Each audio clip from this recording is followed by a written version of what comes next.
मित्रों, आज मैं भारत हूँ, ऋषियों की भूमि, वीरों का देश भाग 2 लेके आया हूँ। उम्मीद है इसे भी आप पसंद करेंगे और कोशिश की जा रही है कि ज़्यादा ज़्यादा अच्छे कंटेंट आपको दिए जाए जो भारत से, ब्रह्मांड से संबंधित हैं। और आगे बढ़ते हैं। भारतीय दृष्टिकोण में ब्रह्मांड और भारत, एक अद्भुत यात्रा का आरंभ। यह मंच मैं भारत हूँ यूट्यूब चैनल है। ये यूट्यूब चैनल मात्र नहीं, ये मंच है। ये मंच क्या है? एक द्वार है, एक ऐसे द्वार से गुजरने का निमंत्रण जो आपको भारत की वास्तविक पहचान से साक्षात्कार कराएगा। यह पहचान किसी राजनीतिक सीमा में बंधी हुई नहीं है, बल्कि एक ब्रह्मांडीय विचार है, एक सनातन सत्य है जो सदियों से मानव चेतना में प्रवाहित हो रहा है। ब्रह्मांड और भारत एक अविभाज्य संबंध है। ऐसा संबंध है जिसको तोड़ा नहीं जा सकता, अलग नहीं किया जा सकता। ब्रह्मांड और भारत, इसे आगे आने वाले वीडियो में समझेंगे, देखेंगे। ब्रह्मांड है तो भारत है, भारत तो ब्रह्मांड है। भारत का दृष्टिकोण सदैव केवल भौगोलिक सीमाओं तो सीमित नहीं रहा। यह की चेतना ने ब्रह्मांड को एक जीवंत सत्ता माना है, जहाँ हर नक्षत्र, हर तारा, हर ग्रह और यहाँ तक कि सूक्ष्मतम कण भी दिव्यता से ओतप्रोत है। भारतीय मनीषा के अनुसार यह समस्त ब्रह्मांड को निर्जीव तंत्र नहीं, बल्कि एक विराट जीवित सत्ता है, जिसका संचालन एक अदृश्य, सनातन और परम चेतना करती है। पश्चिमी दृष्टिकोण अक्सर ब्रह्मांड को एक भौतिक घटना और राष्ट्र को एक राजनीतिक इकाई के रूप में देखता है, किंतु भारतीय चिंतन में यह भेद अत्यंत सूक्ष्म है। भारत के लिए ब्रह्मांड एक विस्तृत राष्ट्र है और राष्ट्र एक सघन ब्रह्मांड। हमारे ऋषि मुनियों ने वसुधैव कुटुंबकम यानी संपूर्ण पृथ्वी एक परिवार है का मंत्र देखकर इसी सत्य को उद्घाटित किया था। वेदों और उपनिषदों में ब्रह्मांड को ऋत कहा गया है, एक ऐसा शाश्वत नियम जो सृष्टि के हर कण में व्याप्त है। हमारे ऋषियों ने तारों की गति, ग्रहों की परिक्रमा, ऋतु चक्र और समय के प्रभाव को केवल खगोल शास्त्र की दृष्टि से नहीं देखा, बल्कि उसमें परमात्मा का नृत्य अनुभव किया। जब पश्चिम कहता था कि ब्रह्मांड केवल पदार्थ ऊर्जा है, तब भारत कहता था यत् विश्वम भवेत् एक नीड़म, संपूर्ण विश्व एक ही नीड़ है, एक ही घर है। भारत की नदियां केवल जल की धाराएं नहीं हैं, वे ब्रह्मांड ऊर्जा की साकार प्रवाहिनियां हैं। हमारे पर्वत केवल पत्थरों के ढेर नहीं हैं, वे पृथ्वी के चक्रों और सृष्टि के स्पंदन के साक्षी हैं। हमारे त्योहार केवल मनोरंजन के अवसर नहीं हैं, वे ब्रह्मांडीय घटना चक्र, ऋतु परिवर्तन के साथ तालमेल बैठाने की साधना है। भारत की विशेषता यह है कि यह केवल एक देश नहीं, बल्कि ब्रह्मांडीय चेतना की साकार प्रतिमूर्ति है। यह वही भूमि है जिसे देवताओं ने कर्म भूमि चुना, जहाँ हर अवतार ने धर्म की स्थापना के लिए जन्म लिया। राम हो या कृष्ण हो, बुद्ध हो या महावीर, सभी ने इस भूमि को अपने अवतरण के लिए चुना। इसलिए भारत केवल एक भूगोल नहीं, बल्कि ब्रह्मांड की आत्मा का धड़कता हुआ केंद्र है।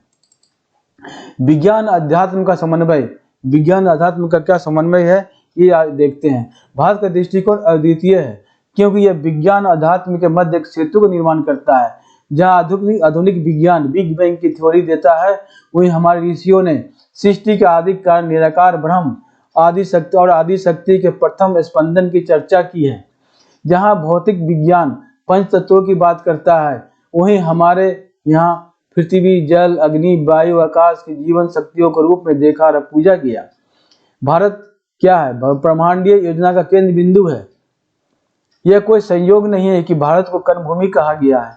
इसे ब्रह्मांडीय भूगोल के केंद्र, जम्बू द्वीप का मेरू माना गया है। यह वह स्थान है जहाँ ब्रह्मांडीय ऊर्जा या सर्वाधिक सक्रिय है, जहाँ तपस्या से ब्रह्मांडीय रहस्यों को जाना जा सकता है। यही कारण है कि यह भूमि ऋषियों, मुनियों, योगियों और अवतारों की पुण्य भूमि है। भारत ने सदा सिखाया है कि मनुष्य केवल पृथ्वी का नागरिक नहीं, बल्कि ब्रह्मांड का अंश है। हमारे ग्रंथ कहते हैं मनुष्य के शरीर में पंच तत्व वही जो ब्रह्मांड में है। हमारी आत्मा वही परम आत्मा का अंश है जो समस्त ब्रह्मांड में व्याप्त है। भारत को इसलिए एक मुख्य भूमि कहा गया है, क्योंकि यहाँ मनुष्य आत्मा से परमात्मा तक की यात्रा को पूर्ण कर सकता है। ऋषि और वीर, दो अमर स्तंभ। भारत का वैभव दो आधारों पर खड़ा है।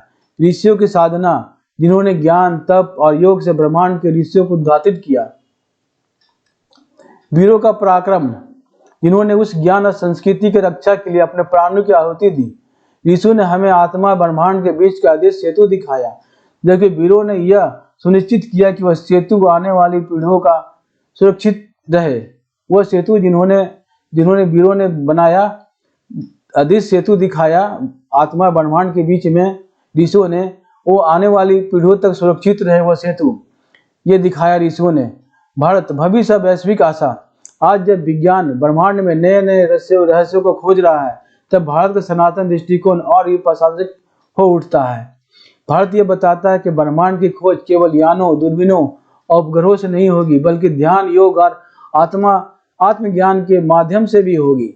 यही कारण है कि आधुनिक युग में भी भारत की आध्यात्मिक धारा पूरी मानवता के लिए प्रदर्शक बनी रही। ये एक आह्वान, यह मंच आपको एक ऐसी यात्रा पर ले जाएगी जहां आप देखेंगे कि आपका अस्तित्व और भारत का अस्तित्व दोनों ही एक विशाल ब्रह्मांडीय चेतना का हिस्सा है। हम आपके भीतर जो सांसें चल रही है, वही सांस इस धरती और इस ब्रह्मांड की धड़कन है। भारत और ब्रह्मांड का संबंध केवल धरती और आकाश का नहीं, बल्कि आत्मा परमात्मा का है। भारत वह भूमि है जहाँ ब्रह्मांडीय चेतना स्थलीय रूप से अवतरित होती है, जहाँ इसी ब्रह्मांड की गूढ़तम व्याख्या करते हैं और वीर उस सत्य की रक्षा में अपने प्राण न्यौछावर कर देते हैं। इस मंच की यात्रा इसी दृष्टिकोण से प्रारंभ होती है। भारत को केवल एक राष्ट्र के रूप में नहीं, बल्कि एक ब्रह्मांडीय संकल्पना के रूप में देखने और समझने की यात्रा है। इस मंच से केवल अतीत के बारे में जानना नहीं है, यह स्वयं को जानना है, यह उस ब्रह्मांडीय विरासत को पहचानना है जिसकी आप एक अमर अविभाज्य अंग है। आइए इस यात्रा को आरंभ करें।